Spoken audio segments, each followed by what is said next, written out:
મિત્રો એવું તો શું બોલ્યા ગીગાભાઈ બાબર કે આહિર સમાજ અને ચારણ સમાજ સામે સામે આવી ગયા છે। મિત્રો વાત એવી કંઈક છે કે આહિર સમાજનો સમૂહ લગ્ન સમારોહ હતો જ્યાં ગીગાભાઈ બાબર કરીને એક વ્યક્તિ જાહેરમાં સોનલમાં અને ચારણ સમાજ વિશે અપશબ્દો બોલ્યા છે। એનો વિડીયો સમગ્ર ગુજરાતમાં વાયરલ થઈ રહ્યો છે। એવું તો વિડીયોમાં શું બોલ્યા તમે ખુદ જોઈ લો। સારણનો સાળો કરતા નહીં। સારણ કોઈ દી ઘેર આવે તો 2 રૂપિયા આપીને કાઢી જ મૂકજો, ઘડી કે રહેવો તો તમારી ધૂળ ખોદી નાખશે। આજે તમે આ તમારી સામે છે, એ મહાશક્તિ છે। સારણે છે ને એની માં ને એની સોડી સિવાય કોઈને વખાણ જ નહીં કર્યા। પેલો દવો ગાય તો એ મારી માં હોનલ ને ભાંગડી ને દેવડી ને આન તીન જીકાડા બોલાવીને તમને લૂંટી લે, નોખા પાડે।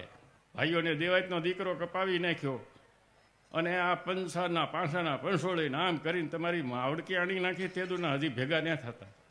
એ કરો ને, આવા ધંધા ને કરો છો। આ દેવાયતનો આ ફલાણાનો આ તમને ભાઈએ ભાઈને નોખા પાડી દે, એ જાતિ એનો અસહ્યો લઈ એનું પતન થઈ જાય।